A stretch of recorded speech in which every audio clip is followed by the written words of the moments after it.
Hello students. तो कैसे आप सभी लोग। मैं फरहुल महाजन आज आपके साथ लेकर आया हूँ everyday 5 most important MCQs for mechanical engineering, जो आपके कंपटीशन एग्जाम के लिए, जैसे मैंने बात किया ESC, GATE, SSC, JE, state engineering, ISRO, DRDO, railway इत्यादि एग्जामों के लिए, जो भी आपके अदर कॉम्पिटिटिव एग्जाम है जो कि मैकेनिकल इंजीनियरिंग से रिलेटेड हो, तो उन सब एग्जाम में आपकी एमसीक्यू बहुत यूजफुल हो गए। तो चलिए बिना किसी देरी के हम आगे बढ़ते हैं और सवालों को पढ़ते हैं। आज का हमारा फर्स्ट क्वेश्चन है, जैसा आपको स्क्रीन पे दिख पा रहा है। पहला क्वेश्चन हमें दिया हुआ है द सम ऑफ, हमें दिया है first question, the sum of internal energy and product of pressure and volume is known as. मतलब पहले बताया, हमें एक और बार फिर से पढ़ लूं कि the sum of internal energy and the product of pressure and the volume PV is known as. मतलब आंतरिक ऊर्जा और दबाव की मात्रा के उत्पादन के रूप में जाना जाता है। मतलब आंतरिक ऊर्जा जो होता है हमारा, जो इंटरनल एनर्जी, ये आपकी आंतरिक ऊर्जा कहलाती है। और बोला है and the product of pressure, मतलब जो प्रेशर का जो प्रोडक्ट होगा, उत्पाद होगा, और वॉल्यूम मतलब कि जो आयतन होगा, इन तीनों को किस नाम से जाना जाता है ये आपको बताना है ना। तो हमारे पास में ऑप्शन दिए हुए है। फर्स्ट ऑप्शन दिया है वर्क डन, सेकंड ऑप्शन दिया है एंट्रोपी, और थर्ड ऑप्शन दिया हमारा एंथैल्पी, और फोर्थ ऑप्शन दिया है नन ऑफ दी अबव या वन ऑफ दिस, मतलब इनमें से कोई एक। ठीक, आपको या करेक्ट आंसर बताना है।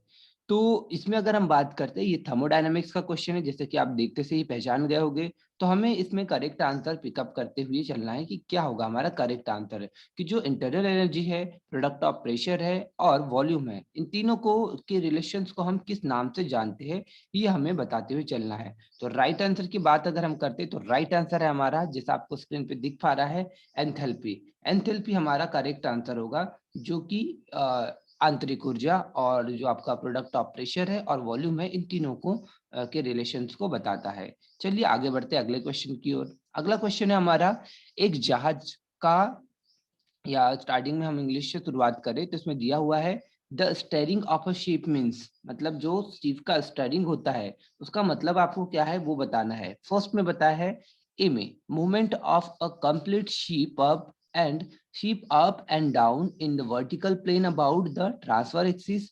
दूसरा दिया है turning of a complete ship in a curve toward right और left while it moves forward. फिर थर्ड दिया आपको rolling of a complete ship slide way, और लास्ट में दिया है नन ऑफ दी अबव, इनमें से कोई नहीं। मतलब पहले ऑप्शन बताया movement of a complete ship, मतलब जो जहाज के स्टेयरिंग के बारे में क्या मतलब है आपको बताना है इन ऑप्शन के बेसिस पे।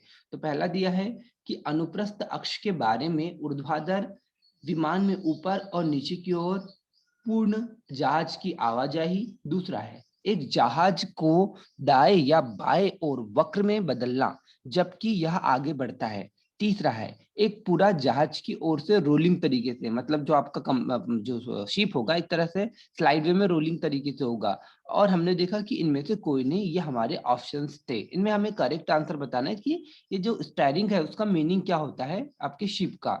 ठीक, तो चलिए करेक्ट आंसर की बात करते हैं। इसमें करेक्ट आंसर क्या होगा, तो हमारा करेक्ट आंसर है, हमने देखा कि ये हमारा एक पूर्ण जहाज को दाएं या बाएं और वक्र में बदलना जबकि यह आगे बढ़ता है। Turning of a complete ship in a curve toward right और left while the move forward, मतलब जब जहाज आगे बढ़ता है तो स्टीयरिंग के थ्रू क्या करते हैं, हम उसे लेफ्ट या राइट में हम कन्वर्ट बदलते रहते हैं। ये इसमें बताया है ship in a curve toward right और लेफ्ट, है ना, राइट और लेफ्ट की तरफ हमें इसमें बदलना है। चलिए आगे देखते हैं अगले सवाल की ओर, आगे मूव करते हैं कि हमारा अगला सवाल क्या होगा।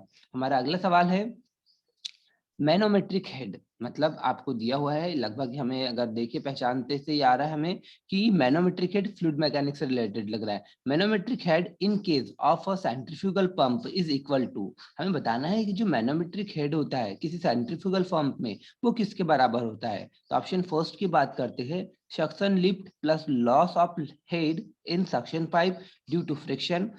फिर प्लस दिया है आगे delivery lift plus loss of head in a delivery pipe due to friction plus velocity head in the delivery pipe. ये आपको दिया है ऑप्शन। दूसरा ऑप्शन दिया है work done per kilonewton of water minus losses within the impeller. C में दिया है energy per kilo newton eight outlet of impeller minus energy per kilo newton at the inlet of impeller, और D में दिया है all of the above. इसमें से हमें करेक्ट आंसर बताना है कि हमारा सही जवाब क्या होगा, जो केंद्रीय पराक्षण पंप के मामले में मैनोमेट्रिक हिट के बराबर होता है।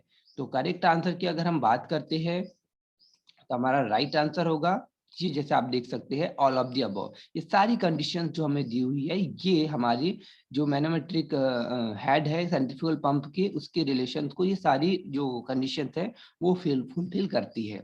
चलिए आगे बढ़ते हैं अगले सवाल की ओर। अगला सवाल हमें दिया हुआ है, आपको बता दूं कि 4 स्ट्रोक चक्र में इंजन सिलेंडर के अंदर न्यूनतम तापमान कब होता है।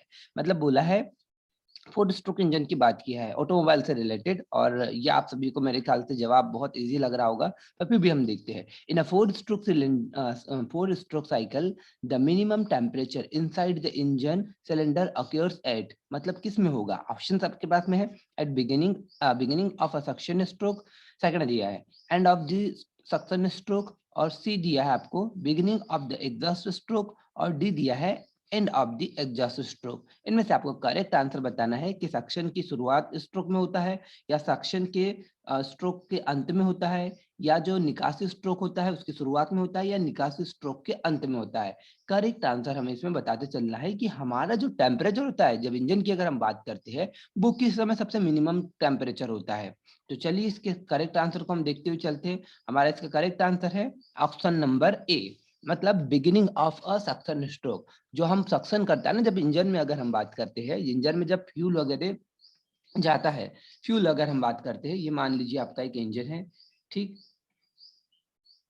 इंजन का अगर हमने ये डायग्राम हमने बना दिया, मान लीजिए इस तरह से सिलेंड्रिकल शेप में रहता है, और ये रहा इसका पिस्टन, ठीक। और पिस्टन हमारा यहाँ है, इससे यहाँ पर ये, ठीक। और यहाँ पर आपके पोर्ट लगे रहते हैं जिसे हम इनलेट और आउटलेट पोर्ट कहते हैं। अब इससे जब अंदर जो फ्यूल, एयर और फ्यूल का मिक्सचर जाता है, तो उस समय जो स्ट्रोक होता है उसे हम क्या कहते हैं, सक्शन स्ट्रोक के नाम से जानते हैं। तो बताया है कि सक्शन स्ट्रोक में ही हमारा मिनिमम टेम्परेचर सक्शन स्ट्रोक में ही होता है। अगर वैसे आगे बात करें तो आगे जो होता है हमारा सक्शन के बाद में जो कंप्रेशन स्ट्रोक होता है, उसमें भी हमारा टेम्परेचर अधिक ही होता है। और सबसे अधिक तो बात करें तो एक जो पावर स्ट्रोक है, पावर स्ट्रोक जबकि हमारा वहां पर एग्जॉस्ट होता है, ब्लास्टिंग होती है इंजन के अंदर, उस समय काफी हाई टेम्परेचर रहता है। एग्जॉस्ट स्ट्रोक में भी काफी जो गरम गरम गैसेस निकलती है, उसके कारण इंजन में काफी टेम्परेचर होता है। तो इस तरह हम देख सकते हैं कि हमारे इंजन में सबसे शुरुआती दौर में इंजन में सबसे कम तापमान होता है। तो चलिए आगे बढ़ते हैं अगले सवाल की ओर। अगला सवाल है हमारा कि निम्नलिखित में से कौन सा कथन गियर के लिए सही है। आपको बताना है which of the following statement is correct of gear for gear, ठीक है। कौन सा ऑप्शन है, फर्स्ट ऑप्शन दिया है, ए में दिया है आपको the addendum is less than dedendum, क्या एडेंडम डिडेंडम से लेस होता है। बी ऑप्शन दिया है the pitch circle diameter is equal to the product of the module and number of teeth.